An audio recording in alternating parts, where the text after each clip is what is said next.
ನಮಸ್ಕಾರ. ವಿಶೇಷ ಕಾರ್ಯಕ್ರಮಕ್ಕೆ ಸ್ವಾಗತ. ನಾನು ಸಿಂಚನಾ. ಕರುನಾಡಿನಲ್ಲಿ ಕಾವೇರಿ ಕಿಚ್ಚು ಮತ್ತೆ ಮುನ್ನೆಲೆಗೆ ಬಂದಿದೆ. CWMA ಆದೇಶ ಕರ್ನಾಟಕದಲ್ಲಿ ಬೆಂಕಿ ಹಚ್ಚಿದೆ.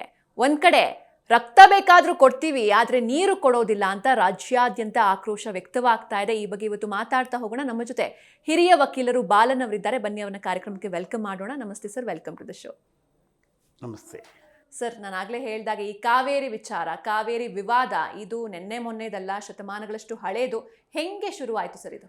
ನೋಡಿ, ಇದು ಕಾವೇರ ಅದು ರಾಜರ ಕಾಲದಿಂದ ಬರುತ್ತೆ. ಅದು ಕಾವೇರಿ ಅನ್ನೋ ಹೆಸರನ್ನೇ ಆರಿಜಿನೇಷನ್ ಇದೆ. ಅದು ಒಂದು ಚರಿತ್ರ, ಅದು ಮೈಥಿಯಾಲಜಿ.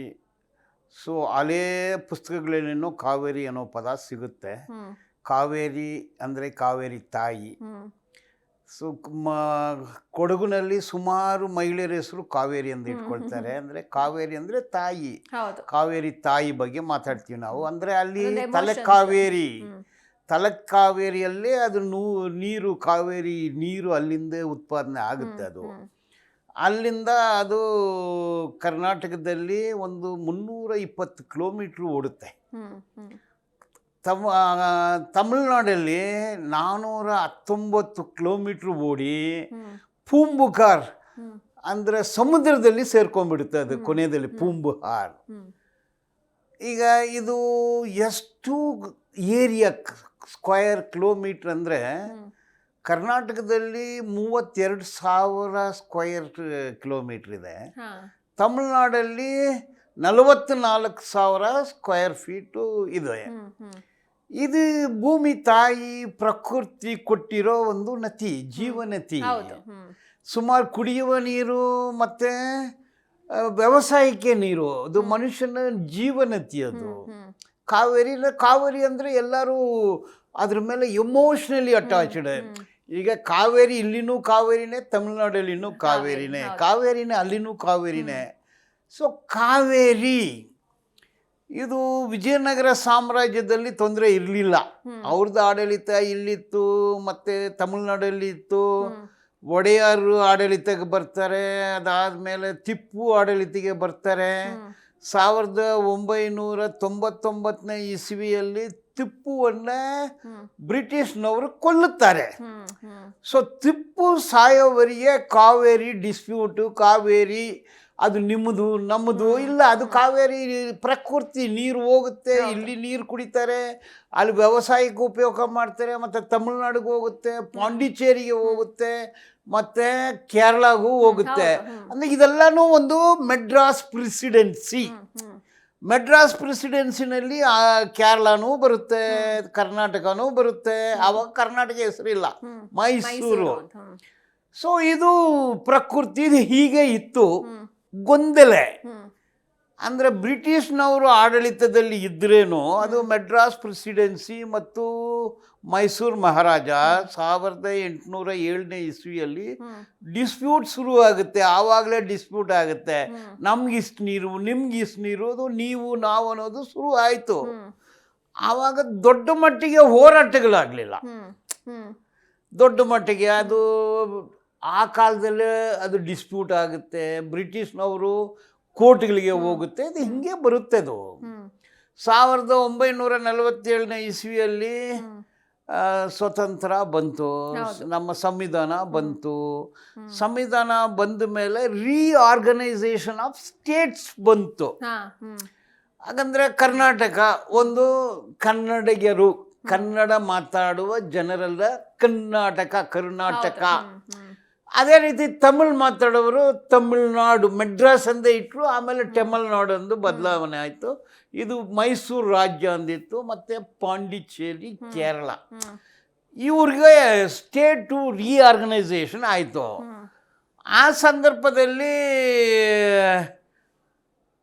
ಹುಟ್ಟೋದು ಕರ್ನಾಟಕದಲ್ಲಿ, ಇದು ಹೋಗೋದು ಪಾಂಡಿಚೇರಿ, ತಮಿಳ್ನಾಡಲ್ಲಿ ಪೂಂಬುಕಾರ್ಗೆ ಸೇರುತ್ತೆ. ಈಗ ವಾಟರು ಸ್ಟೇಟ್ ಡಿವೈಡ್ ಆಗೋಯ್ತು. ಸೊ ಒಂದು ದೇಶ, ಒಂದೇ ನದಿ, 2 ರಾಜ್ಯಗಳು, 2 ಬೇರೆ ಬೇರೆ ಭಾಷೆ ಮಾತಾಡೋರು, ಆದರೆ ಒಂದೇ ಧರ್ಮ, ಒಂದೇ ಸಂಸ್ಕೃತಿ, ಒಂದೇ ದ್ರಾವಿಡ ಲ್ಯಾಂಗ್ವೇಜ್. ಈಗ ಕಾವೇರಿ ಅನ್ನೋದು ಕೂಡ ದ್ರಾವಿಡ ಭಾಷೆ ಅಂದು ಕೂಡ ಬರುತ್ತೆ, ಅದು ಒಂದೊಂದು ಕಾಂಟ್ರವರ್ಸಿ, ಅದು ಬೇಕಾಗಿಲ್ಲ ಈಗ. ಸೊ ಈ ಥರ ಕಾವೇರಿ ಡಿಸ್ಪ್ಯೂಟ್ ಶುರುವಾಗುತ್ತೆ. ಸೊ ಕರ್ನಾಟಕದಲ್ಲಿ ಹುಟ್ಟಿ ಅದು ತಮಿಳ್ನಾಡಿಗೆ ಹೋಗುತ್ತೆ, ಅಲ್ಲಿ ಡೆಲ್ಟಾ. ಸೊ ನದಿ ಪಕ್ಕದಲ್ಲಿರೋರು ವ್ಯವಸಾಯವನ್ನು ಡೆಲ್ಟಾ ಅಂತ ಹೇಳ್ತಾರೆ. ಸೊ ಡೆಲ್ಟಾ ಇನ್ ತಮಿಳ್ನಾಡು, ಡೆಲ್ಟಾ ಇನ್ ಕರ್ನಾಟಕ, ಡೆಲ್ಟಾ ಇನ್ ಕೇರಳ, ಡೆಲ್ಟಾ ಇನ್ ಪಾಂಡಿಚೇರಿ, 4 ರಾಜ್ಯಗಳು ಆಯಿತು. ಸೊ ಹಂಚ್ಕೋಬೇಕು, ಶುರುವಾಯಿತು ಡಿಸ್ಪ್ಯೂಟ್, ಶುರುವಾಯಿತು. ಶುರುವಾದ ಮೇಲೆ ಕಾವೇರಿ ರಿವರ್ ಅಥಾರಿಟಿ ಅಂತ ಬರುತ್ತೆ, ಸುಪ್ರೀಂ ಕೋರ್ಟ್ಗೆ ತಗೊಂಡೋಗ್ತಾರೆ, ಹೋರಾಟಗಳಾಗುತ್ತೆ. ಫೈನಲಿ 2018 ಒಂದು ಜಡ್ಜ್ಮೆಂಟ್ ಆದೇಶ ಬರುತ್ತೆ ಸುಪ್ರೀಂ ಕೋರ್ಟಿಂದ. ಅದರಲ್ಲಿ 404 TMC ತಮಿಳ್ನಾಡಿಗೆ, 320 TMC ಕರ್ನಾಟಕಗೆ, 30 TMC ಕೇರಳಗೆ, 7 TMC ನೀರು ಪಾಂಡಿಚೇರಿಗೆ ಅಂತ ಹೇಳ್ತಾರೆ. ನೋಡಿ, ಇದು ನದಿ ನೀರು, ಇದು ಮಾನ್ಸೂನು. ತಮಿಳ್ನಾಡು ಮಾನ್ಸೂನು ಸೆಪ್ಟೆಂಬರ್ ಅಕ್ಟೋಬರಲ್ಲಿ ಬರುತ್ತೆ. ಈಗ ಕರ್ನಾಟಕದಲ್ಲಿ ಅರ್ಲಿನೇ ಮಾನ್ಸೂನ್ ಬರುತ್ತೆ. ಸೊ ನೀರು ಒಂದೇ ಥರ ಇರೋದಿಲ್ಲ, ಒಂದೇ ಥರ ಇರೋದಿಲ್ಲ. ಡಿಸ್ಪ್ಯೂಟ್ಗಳು ಶುರುವಾಗುತ್ತೆ. ಡಿಸ್ಪ್ಯೂಟ್ಗಳ ಜೊತೆಯಲ್ಲಿ ರಾಜಕೀಯ ಶುರುವಾಗುತ್ತೆ. ರಾಜಕೀಯದಲ್ಲಿ ಈಗ ಕನ್ನಡ ಪರ ಸಂಘಟನೆಗಳು, ತಮಿಳು ಪರ ಸಂಘಟನೆಗಳು, ಇದರಲ್ಲಿ ಕರ್ನಾಟಕ ರಾಜಕೀಯ, ಕೇರಳದ ರಾಜಕೀಯ, ತಮಿಳುನಾಡು ರಾಜಕೀಯ. ಸೊ ರಾಜಕೀಯ ಆಯಿತು, ರಾಜಕೀಯ ದ್ವೇಷಗಳು. ಅಲ್ಲೊಂದು ಪಕ್ಷ ಆಡಳಿತದಲ್ಲಿದೆ, ಇಲ್ಲಿ ಬೇರೆ ಪಕ್ಷ ಆಡಳಿತ ಇರುತ್ತದೆ. ಇದರಲ್ಲಿ ನೋಡಿದರೆ ನ್ಯಾಷನಲ್ ಪೊಲಿಟಿಕಲ್ ಪಾರ್ಟೀಸು ಈಗ ಅದು ಹೊಂದಾಣಿಕೆ ಇಲ್ಲ. ಕರ್ನಾಟಕದಲ್ಲಿ ಈಗ ಕಾಂಗ್ರೆಸ್ ಆಡಳಿತದಲ್ಲಿ ಇದೆ, ತಮಿಳುನಾಡು ಕಾಂಗ್ರೆಸ್ ಇದನ್ನು ಅಪೋಸ್ ಮಾಡುತ್ತೆ. ತಮಿಳುನಾಡು ಅಲ್ಲಿರೋ ಈಗ ಯಾವುದಿದೆ TVK ಅಲ್ಲಿಗೆ ಸಪೋರ್ಟ್ ಮಾಡ್ತಾರೆ. ಅದೇ ರೀತಿ BJP, ಕರ್ನಾಟಕ BJP ಇದು ಒಂದು ನಿಲುವು, ತಮಿಳುನಾಡು BJP ಇದು ಬೇರೆ ನಿಲುವು. ಹಂಗೆ ನೋಡಿದರೆ ಕಮ್ಯುನಿಸ್ಟ್ ಪಕ್ಷಗಳು, ತಮಿಳುನಾಡು ಕಮ್ಯುನಿಸ್ಟ್ ಪಕ್ಷ ಅಲ್ಲಿ ನಿಲ್ಲುತ್ತೆ, ಕರ್ನಾಟಕ ಕಮ್ಯುನಿಸ್ಟ್ ಪಕ್ಷ ಇಲ್ಲಿ ನಿಲ್ಲುತ್ತೆ. ಆದರೆ ಇದು ಕುಡಿಯುವ ನೀರು, ಇದು ವ್ಯವಸಾಯಕ್ಕೆ ಯೂಸ್ ಆಗುವ ನೀರು, ಡೆಲ್ಟಾ ಏರಿಯಾ, ಇದು 2 ವಿಷಯಗಳು ಬರುತ್ತೆ. ಸೊ ಅವರು ಇದಕ್ಕೆ ಈಗ ಕಾವೇರಿ ವಾಟರ್ ಅಥಾರಿಟಿ ಅಂದಿತ್ತು, ಕಾವೇರಿ ವಾಟರ್ ಟ್ರಿಬ್ಯುನಲ್ ಆಯಿತು, Kaveri water management authority, appellate authority ಆಯಿತು, ಕಾವೇರಿ ವಾಟರ್ ರೆಗ್ಯುಲೇಟರಿ ಅಥಾರಿಟಿ ಆಯಿತು. ಸೊ ಈ ಮಟ್ಟಕ್ಕೆ ಬಂದಿದೆ. ಈಗ ಏನು ಮಾಡ್ತಾರೆ, ಕ್ರೈಸಿಸ್ ಶುರುವಾಗುತ್ತೆ. 2010 ಕ್ರೈಸಿಸ್ಸು, 16, 20 ಕ್ರೈಸಿಸ್ ಶುರು ಆದರೆ ತಮಿಳ್ನಾಡು ಸಿನಿಮಾನೂ ಸೇರ್ಕೊಂಡ್ಬಿಡುತ್ತೆ ಇದರಲ್ಲಿ. ನೋಡಿ, ಈಗ ಯಾವುದೋ ಜನನಾಯಕನ ಪಿಕ್ಚರು, ಅರೆ ಅದು ಪಿಕ್ಚರ್, ಅದು ಸಿನಿಮಾ, ಅದು ರಿಯಲ್ಲು ಹೊಂದಾಣಿಕೆ ಆಗಿಬಿಡುತ್ತೆ. ಕರ್ನಾಟಕದಲ್ಲಿ ನಾವು ಈ ಪಿಕ್ಚರ್ನೇ ಬಿಡೋದಿಲ್ಲ, ಅವರು ತಮಿಳ್ನಾಡಲ್ಲಿ ಈ ಸಿನಿಮಾನೇ ಬಿಡೋದಿಲ್ಲ. Cinema, emotion, politics, regionalism, linguism, emotionalism, ಇದು. ದೆನ್ ಫಾರ್ಮರ್ಸು, ರೈತರು, ಇಲ್ಲಿ ರೈತರು, ಅಲ್ಲಿ ರೈತರು. ಆ ಅಕ್ಕಿನೂ ನಮ್ಗೆ ಬೇಕು, ಈ ಅಕ್ಕಿನೂ ಬೇಕು, ಈ ಗೋಧಿನೂ ಬೇಕು, ಆ ಗೋಧಿ ಬೇಕು, ಈ ರಾಗಿ ಬೇಕು, ಆ ರಾಗಿ ಬೇಕು. ಅಂದರೆ ಈ ನದಿಯನ್ನು ನ್ಯಾಷನಲೈಸ್ ಮಾಡಬೇಕು. ಇದು ಸ್ಟೇಟ್ ಅಲ್ಲ, ಎಲ್ಲ ನದಿಗಳನ್ನು ಒಂದು ಕಡೆ ಸೇರಿಸ್ಬೇಕು. ಆಗುತ್ತೆ ಅದು, ಎಲ್ಲರೂ ಅದು ಸೈಂಟಿಫಿಕ್ ಆಗಿ ಆಗುತ್ತೆ, ನ್ಯಾಚುರಲ್ ಆಗುತ್ತೆ. ಅದು ಮಾಡ್ತಾ ಇಲ್ಲ ಕೇಂದ್ರ ಸರ್ಕಾರ, ತಪ್ಪು ಅವ್ರದ್ದು. ರಾಜ್ಯ ಸರ್ಕಾರಗಳು ಎಲ್ಲ ನದಿಗಳನ್ನು ಜೋಡಣೆ ಮಾಡಬೇಕು, ಅದು ಮಾಡ್ತಾ ಇಲ್ಲ, ಮಾಡೋ ಸಾಧ್ಯತೆ ಇದೆ.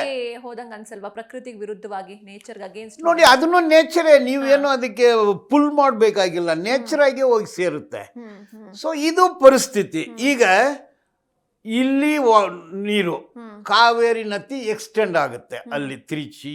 ಅದು ಆ ಕಾಲದಲ್ಲಿ, ಅಲ್ಲಿ ಸೋಯನ್ ಕಾಲದಲ್ಲೇ, ಅಂದರೆ 1200 ವರ್ಷಕ್ಕೆ ಮೊದಲು ಅಲ್ಲಿ ರಿಸರ್ವಾಯರ್ ಕಟ್ಟಿದ್ದಾರೆ, ಹ್ಮ್ ಹ್ಮ್ ಎಲ್ಲಿ ತ್ರಿಚಿ ಹತ್ರ. ಅಂದ್ರೆ ಇದು ಥೌಸಂಡ್ಸ್ ಆಫ್ ಇಯರ್ಸ್ ಜನರು ಇದನ್ನ ಪೂಜೆ ಮಾಡ್ತಾರೆ.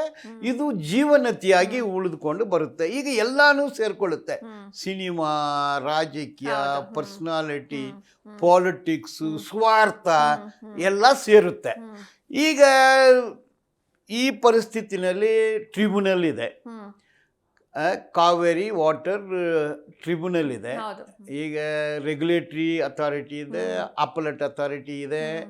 So chief minister to chief minister ಇದೆ, ಪ್ರೈಮ್ ಮಿನಿಸ್ಟರ್ ಇನ್ವಾಲ್ವ್ಮೆಂಟ್ ಇದೆ, ಪಕ್ಷಗಳು ಇನ್ವಾಲ್ವ್ಮೆಂಟ್ ಇದೆ, ಆಲ್ ಸಾರ್ಟ್ ಆಫ್ ಎಮೋಷನ್ಸು. ಈಗ ಏನು ಮಾಡಿದ್ದಾರೆ, ಕಾವೇರಿ ವಾಟರ್ ರೆಗ್ಯುಲೇಟರಿ ಅಥಾರಿಟಿ ನೀವು 35,000 ಕ್ಯೂಸೆಕ್ಸ್ ವಾಟರನ್ನು ಕೊಡಬೇಕೆಂದು ಆದೇಶ ಮಾಡಿಬಿಟ್ಟಿದ್ದಾರೆ. ಮತ್ತೆ ಅದು ಅಪಲೆಟ್ ಅಥಾರಿಟಿಗೆ ಹೋಗುತ್ತೆ, Kaveri water management authority. Appellate authority ಹೌದು ಕೊಡಬೇಕು, ಅವ್ರು ಮಾಡಿದ್ದು ಸರಿ ಇದೆ ಅಂತ ಹೇಳ್ತಾರೆ. ಈಗ ಆನ್ ವಾಟ್ ಬೇಸಿಸ್ ಈ ಜಡ್ಜ್ಮೆಂಟ್ ಕೊಡ್ತಾರೆ ಅಂತ? ಅದೇ ಈಗ ಅವ್ರ ಇಂಜಿನಿಯರು, ಇವ್ರ ಇಂಜಿನಿಯರ್ಗಳು, technical report, emotional report, politics ಎಲ್ಲ ಸೇರಿಕೊಂಡು ಅದು ಎರಡು ಜುಡಿಷಿಯಲ್ ಅಥಾರಿಟಿ ಅಲ್ಲ. ರೆಗ್ಯುಲೇಟರಿ ಅಥಾರಿಟಿನೂ ಜುಡಿಷಿಯಲ್ ಅಥಾರಿಟಿ ಇಲ್ಲ, ಅಪಲೆಟ್ ಅಥಾರಿಟಿನೂ ಜುಡಿಷಿಯಲ್ ಇಲ್ಲ. ಇದು ಎರಡೂ ಬಂದು quasi judicial authorities, not judicial authorities. So ಈ ಕಡೆ ಆ ಕಡೆ ಕೊಡ್ತಾರೆ. ಈಗ ಸುಪ್ರೀಂ ಕೋರ್ಟು ಒಂದು formula, pro rata basis. Pro rata basis ಅಂದರೆ ಎಷ್ಟು ನೀರು ಬರುತ್ತೆ, 30% ಕೊಡಿ. ತಮಿಳ್ನಾಡವರು ವಾದ, ಅಲ್ಲಿರೋ ಲೀಗಲ್ ಎಕ್ಸ್ಪರ್ಟು ಒಂದು ವಾದ ಮಂಡಿಸ್ತಾರೆ, ಇಲ್ಲಿರೋ ಲೀಗಲ್ ಎಕ್ಸ್ಪರ್ಟು ಒಂದು ವಾದ ಮಂಡಿಸ್ತಾರೆ, ಅಲ್ಲಿರೋ ಇಂಜಿನಿಯರ್ಸು ಒಂದು ಇನ್ಪುಟ್ ಕೊಡ್ತಾರೆ, ಇಲ್ಲಿರೋ ಇಂಜಿನಿಯರ್ಸು ಇನ್ನೊಂದು ಇನ್ಪುಟ್ ಕೊಡ್ತಾರೆ. ಸೊ ಈಗ 3,500 ಕ್ಯೂಸೆಕ್ಸ್ ನೀರನ್ನು ಬಿಡಬೇಕು, ಅದು 29ನೇ ತಾರೀಕು ಬಿಡಬೇಕು ಅಂದು ಹೇಳಿದ ತಕ್ಷಣ Tamil Nadu started burning, Karnataka also started burning. ಹಾಗಂದ್ರೆ ಏನಾಗುತ್ತೆ, ಕಾವೇರಿ ಅನ್ನೋದು ಒಂದು ತಾಯಿ, ಕಾವೇರಿ ಇಸ್ ಅ ಫ್ಲವರ್ ತಾನೇ, ಅದು ತಾಯಿ ಅಂದ್ರೆ ಫ್ಲವರು, ಕಾವೇರಿ ಅಂದ್ರೆ ಒಂದು ಮಹಿಳೆ, ತಾಯಿ. ಸೊ ಈಗ ಏನು ಮಾಡ್ತಾರೆ, ರಾಜಕೀಯ ವ್ಯಕ್ತಿಗಳೆಲ್ಲ ಸೇರಿಕೊಂಡು ಫ್ಲವರ್ ಇಲ್ಲ, ಕಾವೇರಿ ಫ್ಲವರ್ ಇಲ್ಲ, ಫೈರ್ ಎಂದು ಶುರು ಮಾಡ್ತಾರೆ. ಇದು ಫೈರ್ ಎರಪ್ಟ್ ಆಗುತ್ತೆ, ರಾಜಕೀಯ ಮಾಡ್ತಾ ಇದ್ದಾರೆ. ಈಗ ಸ್ಟೇಟ್ ಕನ್ಸರ್ನ್ ಕರ್ನಾಟಕದಲ್ಲಿ ವಾಟರ್ ಬೇಕು, ಬೆಂಗಳೂರಿಗೆ ಕುಡಿಯುವ ನೀರು ಬೇಕು. ಪ್ರೈಮರಿಲಿ ನೀರು ಅನ್ನೋದು ಕುಡಿಯುವ ನೀರು, ಎರಡನೇದು ವ್ಯವಸಾಯ, ಫಸ್ಟ್ ಪ್ರೈಮರಿ. ಇಲ್ಲಿ ಬೆಂಗಳೂರನ್ನ ಬಿಟ್ಟರೆ ಕೋಲಾರ ಡಿಸ್ಟಿಕ್ನಲ್ಲಿ ಏನೇನೋ ಕಾಯಿಲೆಗಳು ಬರುತ್ತೆ, ನೀರಿನ ಕಾಯಿಲೆಗಳು. ಅಲ್ಲೆಲ್ಲ ಹಲ್ಲುಗಳೆಲ್ಲ ಬಾಗೇಪಲ್ಲಿ, ಕೋಲಾರ ನೋಡಿದರೆ ಎಲ್ಲೋ ಕಲರ್ ಬಂದ್ಬಿಟ್ಟಿದೆ. ಅದರಲ್ಲಿ ಏನೇನೋ ಕೆಮಿಕಲ್ಸು, ಎಲ್ಲ ನ್ಯಾಚುರಲ್ ಕೆಮಿಕಲ್ಸು. ಸೊ ನೀರಿನ ಸಮಸ್ಯೆ ಅಲ್ಲಿದೆ. ಬೆಂಗಳೂರಲ್ಲೇ ಎಲ್ಲರಿಗೂ ಸಿಗ್ತಾ ಇಲ್ಲ. ಔಟ್ಸ್ಕಟ್ಟಲ್ಲಿ ಕಾವೇರಿ ನೀರಿಲ್ಲ, ಬರೀ ಬೆಂಗಳೂರು ಒಳಗಡೆ ಎಷ್ಟು ಅಪಾರ್ಟ್ಮೆಂಟ್ಗಳು ಕಟ್ಟಿದರೆ ಎಲ್ಲಿನೂ ಕಾವೇರಿ ವಾಟರ್ ಇಲ್ಲ. ಸೊ ಕರ್ನಾಟಕದಲ್ಲಿ ಕುಡಿಯುವ ನೀರು ಕಷ್ಟ ಇದೆ. ಈಗ ಮಂಡ್ಯ, ಕೋಲಾರ, ಬೆಂಗಳೂರು, ರಾಮನಗರ, ಚಿಕ್ಕಬಳ್ಳಾಪುರ, ಎಲ್ಲ ಡಿಸ್ಟ್ರಿಕ್ಟ್ಗಳಿಗೂ ನೀರು ಬೇಕಾಗುತ್ತೆ, ಕುಡಿಯುವ ನೀರು. ಈಗ ನೀವು 3,500 ಕ್ಯೂಸೆಕ್ಸ್ ವಾಟರನ್ನು ಕೊಡಿ ಅಂದರೆ, ಸೊ ನಾವು ಕುಡಿಯೋ ನೀರನ್ನು ಬಿಟ್ಟು ತಮಿಳ್ನಾಡಿಗೂ ಕಳಿಸ್ಲಿಕ್ಕೆ ಆಗತ್ತಾ? ಅವ್ರ ವಾದ ಏನು, ನಮ್ದು ಕುಡಿಯೋದೆಲ್ಲ ಏನು ತೊಂದರೆ ಇಲ್ಲ, 3 ಮಿಲಿಯನ್ ಏಕರ್ಸ್ ಆಫ್ ಲ್ಯಾಂಡು ಇದರಲ್ಲೇ ಆಧಾರ ಇದೆ ಎಂದು ಅವ್ರು ಹೇಳ್ತಾರೆ. ಸೊ ಇದು ನೇಚರ್, ಇದು ಒಳ್ಳೆ ಮಾನ್ಸೂನ್ ಇತ್ತು, ಒಳ್ಳೆ ನೀರಿತ್ತು, ನೀವು ತಗೊಳ್ಳಿ. ಒಳ್ಳೆ ಇಲ್ಲಿ ಮಾನ್ಸೂನ್ ಇತ್ತು, ನೀವು ತಗೊಳ್ಳಿ. ಅವ್ರದ್ದು ಏನಾಗುತ್ತೆ, ಫಸ್ಟ್ ಮಾನ್ಸೂನ್ ನಮ್ದು, ಎರಡನೇ ಮಾನ್ಸೂನ್ ಅವ್ರದ್ದು. ಅದರಿಂದ ಇಲ್ಲಿ ನೀರು ಬಿಟ್ಬಿಟ್ರೆ ಸೆಕೆಂಡ್ ಮಾನ್ಸೂನು ನೋಡಿ, ಆ ನೀರು ಇಲ್ಲಿ ಬರೋದಿಲ್ಲ, ಕರ್ನಾಟಕದಿಂದ ತಮಿಳ್ನಾಡು ಹೋಗುತ್ತೆ, ತಮಿಳ್ನಾಡಿಂದ ಕರ್ನಾಟಕ ಬರೋದಿಲ್ಲ. ಅಂದ್ರೆ ಅವರು ಅಪ್ಪರ್ ಹ್ಯಾಂಡ್ ಅಲ್ಲಿ ಇದ್ದಾರೆ, ನೀವು ನಮ್ಮ ನೀರು ಬಿಟ್ಬಿಡಿ ಅಂದು. ಈಗ ರಾಜ್ಯ ಡಿವೈಡ್ ಆಯಿತು. ಈಗ ಕನ್ಸರ್ನ್ ಆಫ್ ದಿ ಸ್ಟೇಟ್, ನೀವು ರಾಜಕೀಯ ಬಿಡಿ, ದ್ವೇಷ ಬಿಡಿ, ಲಿಂಗ್ವಿಸಮ್ ಬಿಡಿ, ಸಿನಿಮಾ ಬಿಡಿ, ದ್ವೇಷಗಳು ಬಿಡಿ, ಬಟ್ ನೀರು ಬೇಕಲ್ಲ. ಎಲ್ಲಿ, where is the sufficient water in Karnataka? ಇಲ್ಲೇ ನೀರಿಲ್ಲ. ಸೊ ನೀರನ್ನು ಕೊಟ್ಬಿಡಿ ಅಂದರೆ ಅದು ಹೆಂಗೂ ಅದು ಸಾಧ್ಯವಾಗುತ್ತೆ? ಅದು ಫಿಕ್ಸ್ಡ್ ಫಾರ್ಮುಲಾ ಹೆಂಗೆ ಮಾಡೋಕ್ಕಾಗತ್ತೆ? ನೀವು ಅವ್ರು ಹೇಳ್ತಾರೆ ಓಕೆ ಆಯಿತು 30% ರಿಡಕ್ಷನ್ ಅಂದರೆ 30% ರಿಡಕ್ಷನ್ ಮಾಡ್ಕೊಳ್ಳಿ, ಅದು ಫಾರ್ಮುಲಾ ಬರೋದಿಲ್ಲ. ಸೊ ನಾನು ಏನು ಹೇಳ್ತೀನಿ ಅಂದರೆ ಈ ಇಶ್ಯೂದಲ್ಲಿ ತಮಿಳ್ನಾಡು ಓವರ್ ಆ್ಯಕ್ಟ್ ಮಾಡ್ತಾರೆ, ಓವರ್ ರಾಜಕೀಯ ಮಾಡ್ತಾರೆ. ಕರ್ನಾಟಕದಲ್ಲಿ ಇವರು ಇದನ್ನು ಉಳಿಸ್ಕೋಬೇಕಲ್ಲ, ಇದು ನಮ್ಮ ನೀರು ನಾವು ಕುಡಿತೀನಿ. ಕುಡಿಯೋ ನೀರು ಇಂಪಾರ್ಟೆಂಟು, ವ್ಯವಸಾಯ ನೀರು ಇಂಪಾರ್ಟೆಂಟ್ ಅಂದರೆ ಜನರಲ್ಲಿ ಕುಡಿಯೋ ನೀರು, ನಮಗೆ ಕುಡಿಯೋಕ್ಕೆ ನೀರಿಲ್ಲ, ಕಾವೇರಿ ನಮ್ಗೆ ಬೇಕಾಗತ್ತೆ. ಸೊ ನೀವು ಇದು 320 ಕಿಲೋಮೀಟ್ರ್ ಹೋಗುತ್ತೆ ಹುಟ್ಟು, ಇದು ಮತ್ತೇನೆ ನೀವು ನೀರು ಬರುತ್ತಲ್ಲ ಅವರು ಯೂಸ್ ಮಾಡ್ತಾರೆ. So then both the state ಈ ರಾಜಕೀಯ ಮಾಡೋದು ಬೇಡ. ಈಗ ಅವರು ತಮಿಳ್ನಾಡು ಚೀಫ್ ಮಿನಿಸ್ಟರ್ ಇಲ್ಲಿ ಬರ್ತಾರೆ, ಇಲ್ಲಿರೋ ಚೀಫ್ ಮಿನಿಸ್ಟರ್ ಮಾತಾಡ್ತಾರೆ. It is between chief minister ಮತ್ತು ಏನು ಕನ್ನಡ ಪರ ಸಂಘಟನೆಗಳು. ಕಾವೇರಿ ಅನ್ನೋದು ನದಿ, ಭೂಮಿ ತಾಯಿ, ಎಲ್ರಿಗೂ ತಾಯಿ. ಅದು ಕನ್ನಡ ತಾಯಿ, ಕನ್ನಡ ತಾಯಿ. ಬಟ್ ಕನ್ನಡ ತಾಯಿ ಎಲ್ಲರಿಗೂ ತಾಯಿನೇ. ಕನ್ನಡ ತಾಯಿ ನಮಗೆ ಬೇಕು, ನಿಮ್ಗಿಲ್ಲ ಅಂದರೆ ಅವರು ಕಾವೇರಿ ತಾಯಿ ಅಂತಾರೆ. ಆದರೆ ಅದು ತಮಿಳ್ನಾಡು ಕಾವೇರಿ ತಾಯಿ ಅಂತಾರೆ, ಇವರು ಕರ್ನಾಟಕ ಕಾವೇರಿ ತಾಯಿ ಅಂತಾರೆ. ಇದು ಹ್ಯೂಮನ್ ಬೀಯಿಂಗ್ ಕ್ರಿಯೇಟೆಡ್ ಇಶ್ಯೂ. ಇದು ಹ್ಯೂಮನ್ ಬೀಯಿಂಗ್ ಕ್ರಿಯೇಟೆಡ್ ಇಶ್ಯೂ. ಇದರಲ್ಲಿ ನಾನು ಏನು ಹೇಳ್ತೀನಿ ಅಂದರೆ ಹ್ಯೂಮನ್ ಅಂತೀವಿ. ಹ್ಯೂಮನ್ ಅನ್ನೋ ಒಂದು ಪದ ಎಲ್ಲಿಂದ ಬರುತ್ತಂದ್ರೆ ಹ್ಯೂಮಸ್ ಅನ್ನೋ ಪದದಿಂದ ಬರುತ್ತೆ. ಅದು ಲ್ಯಾಟಿನ್ ವರ್ಡು. ಹ್ಯೂಮಸ್ ಅಂದ್ರೆ ಮಣ್ಣು. ಮನುಷ್ಯ ಹುಟ್ಟೋದು ಮಣ್ಣು, ಸಾಯೋದು ಮಣ್ಣು. ಅದಕ್ಕೆ ಮನುಷ್ಯ ಅನ್ನೋನು ಮಣ್ಣೆ. ಅದಕ್ಕೆ ಇನ್ನೊಂದು ವರ್ಡ್ ಏನು, ಹ್ಯೂಮಿಲಿಟಿ. ಹ್ಯೂಮಿಲಿಟಿ ಅಂದರೆ ಯಾರು ದೊಡ್ಡವರೆಲ್ಲ, ಯಾರು ಕೆಳಗಡೆ ಅಲ್ಲ, ಎಲ್ಲ ಸಮಾನತೆ. So human humility. ಬಟ್ ಇದು ಏನು ಮಾಡ್ತಾ ಇದ್ದಾರೆ ಅಂದರೆ ತಮಿಳ್ನಾಡು ರಾಜಕೀಯ ವ್ಯಕ್ತಿಗಳು ಹ್ಯೂಮಿಲಿಯೇಟ್ ಮಾಡ್ತಾರೆ. ಕರ್ನಾಟಕ ರಾಜ್ಯ ವ್ಯಕ್ತಿಗಳು as A counter blast they are also following humiliation. ಈ ಹ್ಯೂಮಿಲಿಯೇಷನ್ ಇಂದ ಈ ಹೋರಾಟಗಳು, ಈ ಕಿತಾಪತಿಗಳು, ಈ ಫೈಟ್ ಎಲ್ಲ ಶುರು ಮಾಡುತ್ತೆ. ಬಟ್ ಕೊನೆಯಲ್ಲಿ ಡ್ರಿಂಕಿಂಗ್ ವಾಟರ್ ಭಾರಿ ಇಂಪಾರ್ಟೆಂಟು. ಸೊ ಡೆಲ್ಟಾ ಇಶ್ಯೂನ ವ್ಯವಸಾಯ ಸೆಕೆಂಡ್ರಿ ಇಡಬೇಕು ಅಂತ ಹೇಳ್ತೀನಿ ನಾನು. ಸರ್, ಈಗ ಮತ್ತೊಂದು ಕಡೆ ಈ ರೀತಿ ವಿವಾದಗಳು, ಈ ರೀತಿ ಸಮಸ್ಯೆ ಯಾವಾಗೆಲ್ಲ ಕರ್ನಾಟಕದಲ್ಲಿ ಮಳೆ ಕಮ್ಮಿ ಆಗುತ್ತೋ ಆಗ ಈ ರೀತಿ ವಿವಾದ ಹುಟ್ಕೊಳ್ಳುತ್ತೆ. ಸೊ ಇದಕ್ಕೆ ಶಾಶ್ವತ ಪರಿಹಾರನೇ ಇಲ್ವಾ ಸರ್ ಹಾಗಾದ್ರೆ? ಶಾಶ್ವತ ಪರಿಹಾರನೇ ನಾನು ಹೇಳಿದ್ದು. ಎಮೋಷನಲ್ ಆಗಿ ತಗೋಬೇಡಿ, ಸೈಂಟಿಫಿಕ್ ಆಗಿ ತಗೊಳ್ಳಿ, ಟೆಕ್ನಿಕಲ್ ಆಗಿ ತಗೊಳ್ಳಿ. ವಾಟ್ ಈಸ್ ದಿ ಬೆಸ್ಟ್ ಅಂತ ಹೇಳಿ. ಈಗ ಸುಪ್ರೀಂ ಕೋರ್ಟ್ಗೆ ಹೋಗುತ್ತೆ, ಒಂದು ಗ್ರೂಪ್ ಆಫ್ ಲಾಯರ್ ತಮಿಳ್ನಾಡಿಂದ ಹೋಗ್ತಾರೆ, ಒಂದು ಗ್ರೂಪ್ ಆಫ್ ಲಾಯರ್ಸ್ ಇಲ್ಲಿಂದ ಹೋಗ್ತಾರೆ. ಇವರು ಅಲ್ಲಿ ಡೆಲ್ಲಿನಲ್ಲಿ ಲಾಯರ್ಗಳನ್ನ ಎಂಗೇಜ್ ಮಾಡ್ಕೊಳ್ತಾರೆ. ಅವರು ಪಾಲಿಸ್ ನಾರಿಮನ್ ಅಂದರೆ ಇವರು ಇನ್ನೊಂದು ಈಕ್ವಲ್ ಅಂಡ್ ಇನ್ನೊಂದು ತುಷಾರ್ ಮೆಹ್ತಾನ ಎಂಗೇಜ್ ಮಾಡ್ತಾರೆ. ಕೋಟ್ಯಾಂತರ ರೂಪಾಯಿ ಖರ್ಚು ಮಾಡ್ತಾರೆ. ಐನಲ್ಲಿ ಏನು ಮಾಡ್ತಾರೆ, 2 different technical reasons, scientific reasons, requirement ಇದನ್ನೇ ಪ್ಲೇಸ್ ಮಾಡ್ತಾರೆ. ಅಂದರೆ ದೇರ್ ಇಸ್ ನೋ ಕನ್ಸಿಸ್ಟೆನ್ಸಿ. ಒಂದೇ ದೇಶ, ಒಂದೇ ನತಿ, ಒಂದೇ ಜನರು, ಒಂದೇ ಮತ, ಭಾರತ ಒಂದೇ ಮಾತ, ಭಾರತ ಮಾತ. ಇದರಲ್ಲಿ ಯಾಕೆ ಬೇರ್ಪಡಿಸ್ಕೊಳ್ತಾರೆ? ಈ ದ್ವೇಷ ಯಾಕೆ? ನಾನು ಹೇಳೋದ್ರಲ್ಲಿ ರಾಜಕೀಯ ಮಾಡೋದನ್ನು ಬಿಟ್ಬಿಡ್ಬೇಕು ಫಸ್ಟ್. ಹೌದು. ಎರಡನೇದು, ಇದು ನಮಗೆ ಸ್ವಂತ ಅಂದು ಹೆಗ್ಮನಿ ಬೇಡ. ಒಂದು ರಿಯಾಲಿಟಿಯಾಗಿ ಯೋಚನೆ ಮಾಡಿದರೆ ಈ ಗೊಂದಲಗಳನ್ನು ಅವಾಯ್ಡ್ ಮಾಡ್ಬೋದು. ಸರ್, ಈಗ ನೀವಾಗಲೇ ಹೇಳಿದ್ರಿ ಇದು ಈ ಹಿಂದೆ ಸುಮಾರು ವರ್ಷಗಳ ಹಿಂದಾಗಿರುವಂಥ ಒಪ್ಪಂದ. ಸೊ ಈ ಒಪ್ಪಂದದ ಪ್ರಕಾರ ಅಂದರೆ ನಾವು ತಮಿಳ್ನಾಡಿಗೆ ಇಷ್ಟು ನೀರು ಬಿಡಬೇಕು ಅನ್ನೋದು ಆ ಒಪ್ಪಂದದಲ್ಲಿ ಇದೆ. ಅದನ್ನ ಈಗ ಚೇಂಜ್ ಮಾಡೋದಕ್ಕಾಗೋದಿಲ್ವಾ? ಅದನ್ನ ಫಾಲೋ ಮಾಡ್ಕೊಂಡಿಲ್ಲ. ಒಪ್ಪಂದ ಎಲ್ಲ ಹೋಯ್ತು. ಒಪ್ಪಂದ ಬ್ರಿಟಿಷ್ ಪೀರಿಯಡಲ್ಲಿ ಆಯಿತು.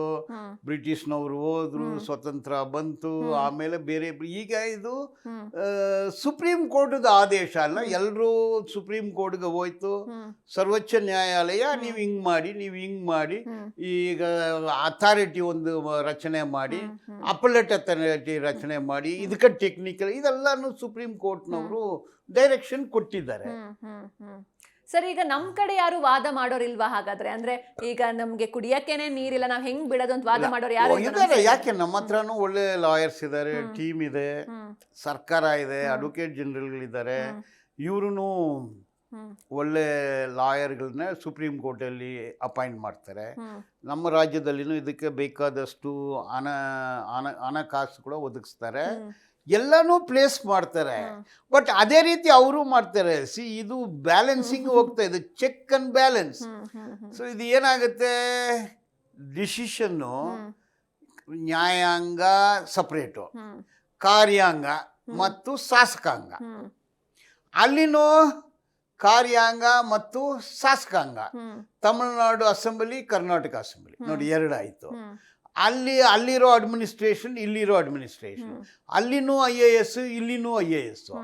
ಮತ್ತು ಅಲ್ಲಿರೋ ಇಂಜಿನಿಯರ್ಸು, ಇಲ್ಲಿರೋ ಇಂಜಿನಿಯರ್ಸು ಎಲ್ಲರೂ IIT-ನಲ್ಲಿ ಓದಿರ್ತಾರೆ. ಒಂದೇ ಸ್ಟಡೀಸ್, ಡಿಫರೆಂಟ್ ಪ್ರೆಸೆಂಟೇಷನ್ ಆಗುತ್ತೆ. ಅದರ ಜೊತೆಗೆ ಏನಾಗುತ್ತೆ ಅಂದ್ರೆ ಹೋರಾಟಗಳು ಶುರುವಾಗುತ್ತೆ, ಎಮೋಷನ್ನು ಪ್ಲೇ ಆಗುತ್ತೆ. ಪೊಲಿಟಿಕಲ್ ಬೆನಿಫಿಟು, ಈ ಮುಖ್ಯಮಂತ್ರಿ ಸರಿ ಇಲ್ಲ, ಓಟ್ ಹಾಕ್ಬೇಡ, ಬಾರಿ BJP ಸರಿ ಇಲ್ಲ, ಓಟ್ ಹಾಕ್ಬೇಡ, ಎಗೇನ್ ಓಟ್ಗೆ ಹೋಗುತ್ತೆ ಇದು. Ultimately the whole fight should not be for vote. The whole end over must be beneficial to the people of this nation. Win-win situation. Concrete ಆಗಿ ಮಾಡಿ, ಡಿಸ್ಕಷನ್ ಮಾಡಿ, ಒಂದು ಟೆಕ್ನಿಕಲ್ ಆಗಿ ಇದನ್ನು ಶೇರ್ ಮಾಡಿದರೆ ಅವಾಯ್ಡ್ ಮಾಡ್ಬೋದು. ಇಲ್ಲಾಂದರೆ ಒಂದು ಗುಂಪಿದೆ, ಇಲ್ಲಿ ಶುರು ಆಗುತ್ತೆ, ಇನ್ನೊಂದು ಗುಂಪು ಅಲ್ಲಿ ಶುರು ಮಾಡ್ತಾರೆ. ಸರ್, ಈಗ ಮತ್ತೊಂದು ಕಡೆ ಈಗ ಹೇಳ್ತಾರೆ ರಾತ್ರೋರಾತ್ರಿ ನೀರು ಬಿಟ್ರಂತೆ ತಮಿಳ್ನಾಡಿಗೆ ಅಂತ. ಸೊ ಟೆಕ್ನಿಕಲಿ ಇದು ಸಾಧ್ಯನಾ ರಾತ್ರೋರಾತ್ರಿ ನೀರು ಬಿಡೋದು? ಏನು ರಿಸರ್ವಾಯರ್ ಇಂದ ಓಪನ್ ಮಾಡಿದ್ರೆ ನೀರು ಹೋಗುತ್ತೆ. ಸೊ ಆ ರೀತಿ ಮಾಡಬಹುದಾ? ಮಾಡ್ಬೋದು. ರಾತ್ರಿ ಅಂದ್ರೆ any time you can open the reservoir, ನೀರು ಹೋಗುತ್ತೆ. ಈಗ ತಡೆ ಕಟ್ಟಿದ್ದೀರಾ, ಕನ್ನಂಬಾಡಿ ರಿಸರ್ವಾಯರ್ ಇದೆ, ಓಪನ್ ಮಾಡಿದ್ರೆ ಹೋಗುತ್ತೆ ಅದು. ಈಗ ಮೇಕದತ್ತು, ಅದರಲ್ಲಿ ಇವರು ವಾಟರ್ ರಿಸರ್ವಾಯರ್ ಕಟ್ತೀವಿ ಅಂತಾರೆ, ಇಲ್ಲಿ ನೀ ಕಟ್ಟಬೇಡ ಅಂತಾರೆ ಅವರು. ಇವ್ರು ಕಟ್ಟುತ್ತೇವೆ ಅಂತಾರೆ, ಅದು ಕಟ್ಟುದು ಬೇಡ ಅಂತಾರೆ ಅವರು. ಸೊ ಡಿಸ್ಪ್ಯೂಟ್ ಆಗುತ್ತೆ ನೋಡಿ. ಡಿಸ್ಪ್ಯೂಟ್ ಆದ್ರೆ ಕೊನೆಯಲ್ಲಿ ಸಫರರ್ಸ್ ಯಾರು? ಈಗ ಬಿಸ್ಲರಿ ನೀರು ಕುಡಿಯೋವನಿಗೆ ಬಿಸ್ಲರಿ ನೀರು ಸಿಗುತ್ತೆ. ಟ್ಯಾಪ್ ನೀರಿಗೆ ಪ್ರಾಬ್ಲಮ್. ಈಗ ಕಾವೇರಿ ನೀರು ಬಂದ್ರೆ ಟ್ಯಾಪ್ ನೀರು, ಅದು ಬಿಸ್ಲರಿ ನೀರು ಎಲ್ಲ ತರಿಸ್ಕೊಳ್ತಾರೆ. ಪ್ಯೂರಿಫೈಡ್, ಕ್ಯೂರಿಂಗ್ ನೀರು ಸಿಗೋರಿಗೆ ಸಿಗುತ್ತೆ. ಬಟ್ ಸಾಮಾನ್ಯ ಜನರಿಗೆ ನೀರು ಬೇಕಲ್ಲ, ನೀರು ಬೇಕು, ಕುಡಿಯೋ ನೀರು. ಕರ್ನಾಟಕದಲ್ಲಿ ಕುಡಿಯುವ ನೀರಿಗೆ ಅದು ಸಾಕಾಗ್ತಾ ಇಲ್ಲ. ಒಳ್ಳೆ ಮಾನ್ಸೂನ್ ಬಂತು, ರೈನ್ ಬಂತು, ಇದಕ್ಕೆ ಏನಾಗಲಿ ಕಂಡುಹಿಡಿಯಕ್ಕಾಗತ್ತಾ? ಈಗ ಮಾನ್ಸೂನ್, ಆರ್ಟಿಫಿಷಿಯಲ್ ಮಾನ್ಸೂನು, ಸಮುದ್ರನ ನೀರನ್ನು ಕುಡಿಯುವ ನೀರಾಗಿ ಕನ್ವರ್ಟ್ ಮಾಡ್ತಾರೆ. ಕರ್ನಾಟಕದಲ್ಲಿನೂ ಅರೇಬಿಯನ್ ಸಿ ಇದೆ, ತಮಿಳುನಾಡಲ್ಲಿ ಬೇ ಆಫ್ ಬೆಂಗಾಲ್ ಇದೆ. ಸೊ ಸಿಕ್ಕಾಪಟ್ಟೆ ನೀರಿದೆ. ಈಗ ಈ ನೀರು ಪೂಂಬುಕಾರಲ್ಲಿ ಅಲ್ಟಿಮೇಟ್ಲಿ ಸಮುದ್ರಕ್ಕೆ ಹೋಗುತ್ತೆ. ಅದನ್ನ ನೀರನ್ನ ಬೇರೆ ಕಡೆ ಡೈವರ್ಷನ್ ಕೊಡಿ. ಸಮುದ್ರಕ್ಕೆ ಯಾಕೆ ಬಿಡ್ತೀರಾ ನೀವು? ಅದು ಯಾಕೆ? ನೀವು ಡೈವರ್ಷನ್ ಕೊಡಿ, ನ್ಯಾಷನಲೈಸ್ ಮಾಡಿ, ನೀರು ಪ್ರೋಗ್ರಾಮ್ ಇರಲಿ. ಈ ದೇಶದಲ್ಲಿ ನಾವು 142 ಕೋಟಿ ಭಾರತೀಯರು, ನಾವೆಲ್ಲ ಒಂದೇ ತಾಯಿ ಮಕ್ಕಳು. ಶ್ರೀಮಂತರು ಇದ್ದಾರೆ, ಬಡವರಿದ್ದಾರೆ, ಅದು ಬೇರೆ. ಎಲ್ಲರೂ ನಾವು ಈ ದೇಶದ ಮಕ್ಕಳು. ಅದರಿಂದ ದೇಶದಲ್ಲಿ ನಮ್ದು ಬಡ್ಜೆಟ್ ಎಷ್ಟಿದೆ? 55 ಲಕ್ಷ ಕೋಟಿ ಇದೆ.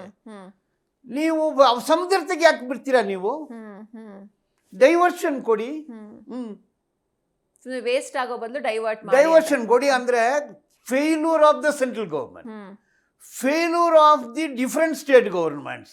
ಎಲ್ಲರೂ ಕೂತು ಇಷ್ಟು ವಾಟರ್ ಬರ್ತಾ ಇದೆ, how to conserve water, how to save water, how to avoid water going to the sea. ಸಮುದ್ರಕ್ಕೆ ಹೋಗಿ ವೇಸ್ಟ್ ಆಗುತ್ತೆ. ಆ ವಾಟರ್ನ ಸರಿಯಾಗಿ ಕನ್ಸರ್ವೇಟ್ ಮಾಡಿದ್ರೆ, ಒಂದು ಫ್ಯೂಚರಿಸ್ಟಿಕ್ ಪ್ಲಾನ್ ಇದ್ರೆ, ನಾವು ಏನು 5ರಲ್ಲಿ ಟಿಪ್ಪು ಸುಲ್ತಾನ್ ಕಾಲದಲ್ಲಿ ಇಲ್ಲ, ಇವು ಡಿಜಿಟಲ್ ಕಾಲದಲ್ಲಿ ಇದ್ವಿ. ಸೊ ಮಿಡ್ಲ್ ಈಸ್ಟ್ ದೇಶಗಳಲ್ಲಿ ಕುಡಿಯೋ ನೀರೆಲ್ಲ ಹೆಂಗು ಸಮುದ್ರದ ನೀರನ್ನ ಅವ್ರು ಕುಡಿಯೋ ನೀರಾಗಿ ಕನ್ವರ್ಟ್ ಮಾಡ್ತಾರೆ. ಸೊ ನಾವು ಯಾಕೆ ಮಾಡಕ್ ಬರೋದಿಲ್ಲ? ಅಷ್ಟೆಲ್ಲ ಟೆಕ್ನಾಲಜಿ ಇದೆಯಾ ಸರ್? ಇದೆ, ಚೈನಾದಲ್ಲಿದೆ, ಅಮೆರಿಕಾದಲ್ಲಿದೆ, ಮಿಡ್ಲ್ ಈಸ್ಟ್ ಅಲ್ಲಿ ಇದೆ. ನಮ್ಮ ದೇಶದಲ್ಲಿ ಯಾಕೆ ಇಲ್ಲ? ನಮ್ಮ ದೇಶ ಏನು ಕಡಿಮೆನಾ? ಅಮೆರಿಕಾದಲ್ಲಿರೋ ಸೈಂಟಿಸ್ಟ್ಗಳೆಲ್ಲ ಭಾರತೀಯರಿದ್ದಾರೆ, ಹೌದು so we excel, but the state, the politics ಅದನ್ನ ಉಪಯೋಗ ಮಾಡ್ತಾ ಇಲ್ಲ ಅಂತೀನಿ ನಾನು. ಯಾಕೆ ನೀವು ಎಲ್ಲರೂ ನಮ್ಮ ಹತ್ರ ಓದ್ತಾರೆ, ನೀವು ಫಾರಿನ್ಗೆ ಕಳಿಸ್ಬಿಡ್ತೀರಾ ಅವ್ರನ್ನ, ಅವರೇ ಓಡ್ತಾರೆ, ನೀವು ಸಂಬಳ ಸರಿಯಾಗಿ ಕೊಡಲ್ಲ ಅಂತ. ಆದ್ರಿಂದ ಟೆಕ್ನಿಕಲಿ ಫೀಸಬಲ್ ಇದೆ, ಅದಕ್ಕೆ ಪೊಲಿಟಿಕಲಿ ಮೈಂಡ್ ಸೆಟ್ ಇರಬೇಕು, ಬ್ರಾಡರ್ ಥಿಂಕಿಂಗ್ ಇರಬೇಕು, ಅದು ಕೊರತೆ ಇದೆ ಅಂದ್ಬಿಟ್ಟು. ಸರ್, ಈಗ ನೆಕ್ಸ್ಟ್ ಸ್ಟೆಪ್ ನಮ್ಮ ರಾಜ್ಯ ಸರ್ಕಾರ ಏನ್ ತಗೋಬೇಕು, ಯಾವ ರೀತಿ ಸ್ಟ್ಯಾಂಡ್ ತಗೊಳ್ಬೇಕು? ಈಗ ನೆಕ್ಸ್ಟ್ ಅವ್ರು ಹೇಳೋದು ಸುಪ್ರೀಂ ಕೋರ್ಟ್ ಹೋಗ್ತೀವಿ ಅಂದು. ಈಗ ಅಪಲಟ್ ಅಥಾರಿಟಿ ಆಯ್ತು, ರೆಗ್ಯುಲೇಟರಿ ಅಥಾರಿಟಿ ಆದೇಶನೂ ಆಯ್ತು, ಎರಡು ನಮ್ಮ ಕಡೆ ಇಲ್ಲ. ಈಗ ನೆಕ್ಸ್ಟ್ ಟ್ರಿಬ್ಯುನಲ್ಗೆ ತಗೊಂಡೋಗ್ಬೋದು, Kaveri tribunal. Next supreme court ತಗೊಂಡೋಗ್ತಾರೆ. ಟ್ರಿಬ್ಯುನಲ್ ಬಂದು ಜುಡಿಷಿಯಲ್ ಬಾಡಿ ಆಗುತ್ತೆ, ಸುಪ್ರೀಂ ಕೋರ್ಟ್ ಪರ್ಫೆಕ್ಟ್ಲಿ ಜುಡಿಷಿಯಲ್, ಅದು ಟೈಮ್ ಆಗುತ್ತೆ. ಅಷ್ಟೊಳಗಡೆ ಮಾನ್ಸೂನ್ ಹೋಗ್ಬಿಡುತ್ತೆ, ಮತ್ತೆ ಈಗೇನು ಸಮ್ಮರ್ ಬರುತ್ತೆ, ಮತ್ತೆ ವಿಂಟರ್ ಬರುತ್ತೆ. ಈಗ ಮಳೆಕಾಲ ಇದು, ನಾವು ಮಳೆಕಾಲದಲ್ಲಿ ಇದ್ವಿ, ಆಗಸ್ಟು ಸೆಪ್ಟೆಂಬರ್ ಮಳೆ. ಈಗ ಎಲ್ಲ ಕಡೆನೂ ಮಳೆ ಬೀಳ್ತಾ ಇದೆ. ಮಾನ್ಸೂನ್ ಹೆಂಗ್ ಬರುತ್ತೆ, ಫೇಲ್ಯೂರಾ ಸಕ್ಸಸ್ಸಾ? ಸೊ ಇದೆಲ್ಲಾನು ನೋಡ್ಬೇಕಾಗತ್ತೆ. ಇದು ಅಲ್ಟಿಮೇಟ್ಲಿ ಪ್ರಕೃತಿ ತಾನೆ. ಇಷ್ಟು ಮಳೆ ಬರುತ್ತೆ, ಬಾ ಅಂದ್ರೆ ಬಂದ್ಬಿಡುತ್ತೆ, ಇಲ್ಲ ಹೋಗಿ ಅಂದ್ರೆ ಹೋಗ್ಬಿಡುತ್ತಾ? ಮಳೆ ಬರುತ್ತೆ, ಅದು ಹಂಗೆ ಇರುತ್ತೆ. ಅದರಲ್ಲಿ ಸೈಂಟಿಫಿಕ್ ಆಗಿ ಹೆಂಗ್ ನಾವು ಪ್ರೋಗ್ರೆಸ್ ಆಗ್ತೀವಿ, ಬೇರೆ ದೇಶಗಳಲ್ಲಿ ವಾಟರ್ ಹೆಂಗ್ ಕನ್ಸರ್ವ್ ಮಾಡ್ತಾರೆ, ನದಿಗಳನ್ನ ಹೆಂಗು ಉಪಯೋಗ ಮಾಡ್ಕೊಳ್ತಾರೆ, ಸಮುದ್ರ ನೀರನ್ನ ಹೆಂಗ್ ಉಪಯೋಗ ಮಾಡ್ಕೊಳ್ತಾರೆ, ಇದನ್ನೆಲ್ಲಾನು ನಾವು ಅನಾಲಿಸಿಸ್ ಮಾಡಿದ್ರೆ something wrong with our rulers. Sir, ಈಗ ಸುಪ್ರೀಂ ಕೋರ್ಟ್ ಮೊರೆ ಹೋಗ್ಬೋದು ಅಂತ ನೀವು ಹೇಳಿದ್ರಿ. ಸೊ ಮೊರೆ ಹೋದಾಗ ಅಂದ್ರೆ ಆ ಪೀರಿಯಡ್ ಅಲ್ಲಿ ಸುಪ್ರೀಂ ಕೋರ್ಟ್ ಇಂದ ಮತ್ತೆ ಆದೇಶ ಬರೋವರೆಗೂ ಕೂಡ ಅಂದ್ರೆ ನೀರ್ನ ಬಿಡದೆ ಹಾಗೆ ತಡೆದು ಹಿಡಿಬೋದಾ, ಹೇಗೆ ಅಂತ? ಏನಾಗುತ್ತೆ, ಕಂಟೆಂಪ್ಟ್ ಆಫ್ ಕೋರ್ಟ್ ಆಗ್ತಾರೆ. ಓಕೆ. ಸುಪ್ರೀಂ ಕೋರ್ಟ್ ಹೇಳ್ತಾರೆ, ಲಾಸ್ಟ್ ಟೈಮ್ ಅವರು 24 ಕ್ಯೂಸೆಕ್ಸ್ ವಾಟರ್ ಕೊಡ್ಬೇಕಂದು ಮಾಡಿದ್ರು, ಇವ್ರು ನಮ್ಮ ಹತ್ರ ಅಷ್ಟಿಲ್ಲ ಅಂದ್ರು. ಮತ್ತೆ ಅಟ್ಲೀಸ್ಟ್ 5,000 ಕೊಡಿ ಅಂದ್ರು, ಇವ್ರು 3,000 ಕ್ಯೂಸೆಕ್ಸ್ ವಾಟರ್ ಕೊಟ್ರು. ಅದಕ್ಕೂ ಇಲ್ಲಿ ಹೋರಾಟಗಳು ಬಂತು. ಕಂಟೆಂಪ್ಟ್ ಅಂತಾರೆ, ಯಾರ ಮೇಲೆ ಕಂಟೆಂಪ್ಟ್ ಆಗ್ತೀರಾ? It is not individual. ಒಂದು ಸ್ಟೇಟ್ ಏನ್ ಕಂಟೆಂಪ್ಟ್ ಮಾಡ್ತೀರಾ? ಚೀಫ್ ಮಿನಿಸ್ಟರ್ ಜೈಲಲ್ಲಿ ಹಾಕ್ತೀರಾ, ಇಲ್ಲ ಗವರ್ನರ್ ಚೇಂಜ್ ಮಾಡ್ತೀರಾ, ಇಲ್ಲ ಏನೋ ಡಿಸಾಲ್ವ್ ಮಾಡ್ಬಿಡ್ತೀರಾ? ನೀವು ಡಿಸಾಲ್ವ್ ಸಪೋಸ್ ಆರ್ಟಿಕಲ್ 356 ಅಲ್ಲಿ ಡಿಸಾಲ್ವ್ ಮಾಡಿದ್ರೆ ಮತ್ತೆ ವಿಕ್ಟಿಮ್ ಆಗ್ತಾರೆ, ಅವರೇ ಗೆದ್ಕೊಂಡ್ಬರ್ತಾರೆ. ಅದಕ್ಕೆ ಎಷ್ಟು ಲಕ್ಷ ಸಾವಿರಾರು ಕೋಟಿಗಳು ಖರ್ಚು ಮಾಡಬೇಕು. It's not contempt, it's not A judicial issue. Judiciary ಇರೋದು ಒಂದು ಚೆಕ್ ಅಂಡ್ ಬ್ಯಾಲೆನ್ಸ್ ಅಷ್ಟೇ. ಬೇರೆ ಏನು ಮಾಡೋಕ್ಕಾಗುತ್ತೆ? ಕಂಟೆಂಪ್ಟ್ ಆಯಿತು, ಕಂಟೆಂಪ್ಟು ಫೈನ್ ಹಾಕಿದ್ರೆ ಏನು ಚೀಫ್ ಮಿನಿಸ್ಟರ್ ದುಡ್ಡು ಕಟ್ತಾರ? ಇದು ತೆರಿಗೆ ದುಡ್ಡೇ ಹೋಗುತ್ತೆ, ಖರ್ಚುಗಳು ತೆರಿಗೆ ದುಡ್ಡೇ ಹೋಗುತ್ತೆ. So court, contempt, legal action, more then that you resolve it and scientifically you make all the attempt ಅಂತ ಹೇಳ್ತೀನಿ ನಾನು. ಸರ್, ಈಗ ಮತ್ತೊಂದು ಕಡೆ ಈಗ ಬೆಂಗಳೂರು ಅಂತ ಬಂದ್ರೆ ಬೆಂಗಳೂರಿಗೂ ಕಾವೇರಿ ನೀರು ಬೇಕು. ಬಟ್ ಈಗ ಕಾವೇರಿ ಹೋರಾಟ ಅಂತ ಬಂದಾಗ ಯೂಶ್ವಲಿ ನಾವು ನೋಡೋದು ಈ ಮಂಡ್ಯ, ಮೈಸೂರು ಭಾಗದಲ್ಲಿ ರೈತರು ಹೋರಾಟ ಮಾಡ್ತಾರೆ. ಬಟ್ ಬೆಂಗಳೂರವರು ಇದಕ್ಕೂ ನಮಗೂ ಸಂಬಂಧನೇ ಇಲ್ಲ ಅನ್ನೋ ತರ ಇರ್ತಾರೆ. ಅಂದ್ರೆ ಹೊರ ರಾಜ್ಯದವ್ರು ಜಾಸ್ತಿ ಇದಾರಲ್ಲ, ಅದಕ್ಕೆ ಯಾಕೆ? ಇಲ್ಲ, ಇದು middle class always selfish class. ಬೆಂಗಳೂರಲ್ಲಿ ಅಪಾರ್ಟ್ಮೆಂಟ್ ಅಲ್ಲಿ ಇದ್ದಾರೆ, ವಿಲ್ಲಾದಲ್ಲಿ ಇದ್ದಾರೆ, ಬೆನ್ಸ್ ಕಾರ್ ಇಟ್ಟಿದ್ದಾರೆ, ಆಡಿ ಕಾರ್ ಇಟ್ಟಿದ್ದಾರೆ. This class will not bother about anything. ಅವ್ರ ನೀರನ್ನ ಎಲ್ಲಾನು ಅವ್ರು 5th ಫ್ಲೋರಲ್ಲಿ ಸ್ವಿಮ್ಮಿಂಗ್ ಪೂಲ್ ಇಟ್ಟಿದ್ದಾರೆ. ಕಾವೇರಿ ವಾಟರ್ ಅವ್ರಿಗೆ ಸ್ವಿಮ್ಮಿಂಗ್ ಪೂಲ್ ಬೇಕಾಗತ್ತೆ. ಈಗ ದೊಡ್ಡ ದೊಡ್ಡ ವಿಲ್ಲಾ, ಗೇಟೆಡ್ ಕಮ್ಯುನಿಟಿ, ನೀರುದು ಅವ್ರದ್ದು ಪ್ರಾಬ್ಲಮ್ ಏನಿಲ್ಲ. ಬಟ್ ಸಾಮಾನ್ಯ ಜನರು, ಮೋಸ್ಟ್ಲಿ ಮೈಗ್ರೆಂಟ್ಸ್, ಅನ್ನೋದು ಈ ಮಣ್ಣಿಗೆ ಅಟ್ಯಾಚ್ ಆಗಬೇಕು. ಸೊ ದೇಶಕ್ಕೆ ಅಟ್ಯಾಚ್ ಆಗಬೇಕು, ಮನುಷ್ಯರಿಗೆ ಎಮೋಷನಲ್ ಆಗಿ ಅಟ್ಯಾಚ್ ಆಗಬೇಕು. ಅಲ್ಲಿ ಕಾವೇರಿ ಡೆಲ್ಟಾನಲ್ಲಿರೋ ಫಾರ್ಮರ್ಸು ಫೈಟ್ ಮಾಡ್ತಾರೆ, ಇಲ್ಲಿರೋರು ಲೈಟ್ ಮಾಡ್ತಾರೆ ಅದನ್ನೇ. ಅದು ಹಂಗೆ ಇರುತ್ತೆ. ಅದು ಇವನ್ ಚೆನ್ನೈಯಲ್ಲಿನೋ ಮಿಡ್ಲ್ ಕ್ಲಾಸ್ ಯಾವತ್ತೂ ಹೋರಾಟ ಮಾಡಲ್ಲ. Middle class is the most selfish class. ಈಗ ಕೂಲಿ ಕೊಟ್ಟಿಲ್ಲ, ಮಿಡ್ಲ್ ಕ್ಲಾಸ್ ಬಾಧರೆ ಮಾಡಲ್ಲ. ಅದರಿಂದ middle class situation is not conducive for any protest. Sir, ಈಗ ಮತ್ತೊಂದು ಕಡೆ ನಾವು ಈ ಸೆಲೆಬ್ರಿಟೀಸ್ಗಳನ್ನ ನೋಡ್ತೀವಿ. ಈಗ ಕನ್ನಡದಲ್ಲಿ ಒಂದು ಸಿನಿಮಾ ರಿಲೀಸ್ ಆದರೆ ಅದು ಹೆಚ್ಚು ಕಲೆಕ್ಷನ್ ಮಾಡೋದು ಈ ಮಂಡ್ಯ, ಮೈಸೂರು ಭಾಗದಲ್ಲೇ. ಬಟ್ ಈಗ ಅಲ್ಲಿರುವಂಥ ರೈತರೇ ಹೋರಾಟಕ್ಕೆ ಇಳಿದಾಗ ಸೆಲೆಬ್ರಿಟೀಸ್ ಯಾರು ಕೂಡ ಅವ್ರಿಗೆ ಸಪೋರ್ಟ್ ಮಾಡ್ತಾ ಇಲ್ಲ, ಯಾರು ಧ್ವನಿ ಎತ್ತುತ್ತಾ ಇಲ್ಲ. ಈಗ ಸೆಲೆಬ್ರಿಟೀಸ್ ಅಂದರೆ ಬರೀ ಆ್ಯಕ್ಟಿಂಗು, ದುಡ್ಡು ಅಂದರೆ ಅವ್ರು ಬರೋದಿಲ್ಲ. ಅದಕ್ಕೆ ಮೇಲೆ ಅವರಿಗೆ ಏನು ಇವ್ರು ಬೇಕು, ಫ್ಯಾನ್ಸ್ ಬೇಕಾಗುತ್ತೆ, ಅವ್ರು ಮಾತ್ರ ಬರ್ತಾರೆ. ಅದನ್ನ ಇಟ್ಕೊಂಡು ರಾಜಕೀಯ ಮಾಡೋರು ಬರ್ತಾರೆ, ಬೇರೆಯವ್ರು ಬರೋದಿಲ್ಲ. ಅವ್ರಿಗೇನು ಆಯ್ತು ಸರ್, ಆ್ಯಕ್ಟ್ ಮಾಡ್ತಾರೆ, ದುಡ್ಡು ಮಾಡ್ಕೊಳ್ತಾರೆ, ಹೋಗ್ತಾರೆ. ಪ್ರತಿ ಆ್ಯಕ್ಟ್ರು ಐಷಾರಾಮಿ ಜೀವನನೇ. ನಮ್ಮ ತಮಿಳ್ನಾಡು ಚೀಫ್ ಮಿನಿಸ್ಟ್ರಿಗೆ ಅವ್ರ ಮನೆ 200 ಕೋಟಿ, Rolls Royce car, suit, Armani suit, Giorgio Emporio suit, Kenneth Cole shoe, ಮೇಬೋ class, so ಎಲ್ಲಾನು ಅನುಭವಿಸ್ತಾ ಇದ್ದಾರೆ. ಅವ್ರು ಬರೋದಿಲ್ಲ. ಅವ್ರಿಗೆ ಮುಖ್ಯಮಂತ್ರಿ ಆಗಬೇಕು, ಅದಕ್ಕೆ ಬಂದರು. ಯಾವ ಹೋರಾಟ ಮಾಡಿದ್ದಾರೆ ಅವರು? ಇಲ್ಲಿರೋ ನಟಿಯರು ಯಾವ ಹೋರಾಟ ಮಾಡ್ತಾರೆ? ಅವ್ರನ್ನ ಯಾರಾಗಲೂ ಉಪಯೋಗ ಮಾಡ್ಕೊಂಡು ಪ್ರೊಡ್ಯೂಸರ್ಸೇ ಇಲ್ಲಿ ಬಾರಪ್ಪ ಅಂದರೆ ಬರ್ತಾರೆ. ಈಗ ಎಲೆಕ್ಷನ್ ಟೈಮಲ್ಲಿ ಇವರಿಗೆ ದುಡ್ಡು ಕೊಟ್ಟರೆ ಬಂದು ಭಾಷಣ ಕೂಡ ಮಾಡ್ತಾರೆ, ಈ ಪಕ್ಷಕ್ಕೆ ವೋಟ್ ಆಗಿ ಅಂದು. ಅವರು ಏನು ಕನ್ಸರ್ನ್ ಹೆಂಗಿರುತ್ತೆ ಅವ್ರಿಗೆ? ದುಡ್ಡು ಮಾಡೋರಿಗೆ ಸಮಾಜದ ಮೇಲೆ ಹೆಂಗ್ ಕನ್ಸರ್ನ್ ಬರುತ್ತೆ? ಬರೋದಿಲ್ಲ. ಸೊ ಅವ್ರ ತಲೆನೇ ಕೆಡ್ಸ್ಕೊಳಲ್ಲ. ಅವ್ರು ಯಾರು even professionals, doctors, lawyers, engineers, ಇವ್ರು ಯಾರು ತಲೆ ಕೆಡ್ಸ್ಕೊಳ್ಳಲ್ಲ. ಎಫೆಕ್ಟ್ ಮಾಡಲ್ಲ ಅದು. ಏನು ಎಫೆಕ್ಟ್ ಆದ್ರೆ ಏನಿದೆ? ಎಲ್ಲ ಬಿಸ್ಲೇರಿ ಮನೆಯಲ್ಲಿ ಬಿಸ್ಲೇರಿ ವಾಟರ್ ಇಟ್ಕೊಳ್ತಾರೆ, ವಾಟರ್ ಪ್ಯೂರಿಫೈ ಇಟ್ಕೊಳ್ತಾರೆ, ಖರೀದಿ ಮಾಡ್ತಾರೆ. ಅಷ್ಟೊಂದು ಇನ್ಕಮ್ ಬರುತ್ತೆ. ಡಾಕ್ಟರ್ಗಳಿಗೆ ಕೆಲವ್ರಿಗೆಲ್ಲ 35 ಲಕ್ಷ ತಿಂಗಳಿಗೆ ಬರುತ್ತೆ, ಕೆಲವು ಲಾಯರ್ಗಳಿಗೆ 60 ಲಕ್ಷನೂ ಬರುತ್ತೆ, 60 ಕೋಟಿನೂ ಬರುತ್ತೆ. ಅವ್ರು how do they bother about this ಅಂತ ಹೇಳ್ತೀನಿ. ಎಸ್ ಸರ್, ಇನ್ನು ಕೊನೆಯದಾಗಿ ಕಾವೇರಿ ಹೋರಾಟದ ಬಗ್ಗೆ ನಮ್ಮ ಜನರಿಗಾಗಿರ್ಬೋದು ಎಲ್ರಿಗೂ ಏನು ಹೇಳ್ತೀರಾ ಸರ್?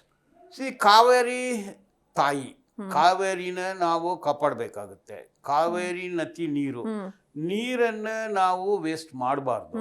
ನೀರನ್ನು ಸಮುದ್ರಕ್ಕೆ ಹೋಗಿ ಸೇರಿ ಕೆಡಿಸೋದು ಬೇಡ. ನೀರನ್ನು ಕನ್ಸರ್ವ್ ಮಾಡಬೇಕು. ನೀರು ಎಲ್ರಿಗೂ ಬೇಕು. ನಮ್ಮ ರಾಜ್ಯ ಅಂತ ಬರುತ್ತೆ ಅಂದರೆ ಬೆಂಗಳೂರು, ಕೋಲಾರ, ಚಿಕ್ಕಬಳ್ಳಾಪುರ, ದೊಡ್ಡಬಳ್ಳಾಪುರ, ಇಂಥ ಚಿಂತಾಮಣಿ ಈ ಏರಿಯಾದಲ್ಲಿ ಕೂಡ ನೀರು ಬೇಕಾಗುತ್ತೆ.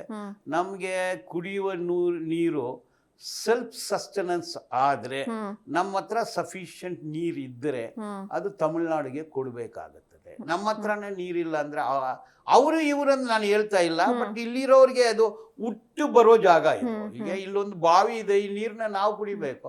ಇಲ್ಲಿಂದ ಪೈಪ್ ಹಾಕಿ ಈ ನೀರನ್ನ ತಮಿಳ್ನಾಡು ಕಳ್ಸಕ್ಕ. ಸೊ ಲೋಕಲ್ ಕನ್ಸಂಪ್ಷನ್ ಸಫಿಷಿಯಂಟ್ ಇದ್ರೆ ಬೇರೆಯವ್ರಿಗೆ ಕೊಡ್ಬೋದು. ಇಲ್ಲ ಅಂದ್ರೆ ಅವರು ಅರ್ಥ ಮಾಡ್ಕೋಬೇಕು, ಇವರು ಅರ್ಥ ಮಾಡ್ಬೇಕು ಅಂತ. Yes sir, thank you so much. ನಿಮ್ಮ ಪ್ರೀಶಿಯಸ್ ಟೈಮ್ ನಮಗೆ ಕೊಟ್ರಿ. Thank you so much. Yes, Kaveri ವಿಚಾರವಾಗಿ ಹಿರಿಯ ವಕೀಲ ಬಾಲನವರ ಮಾತುಗಳನ್ನು ಕೇಳಿದ್ರಿ. ಇದಾಗಿತ್ತು ಇವತ್ತಿನ ವಿಶೇಷ. ನೋಡ್ತಾ ಇರಿ ಜೀ ಕನ್ನಡ ನ್ಯೂಸ್, ಸತ್ಯವೇ ಸುದ್ದಿಯ ಜೀವಾಳ.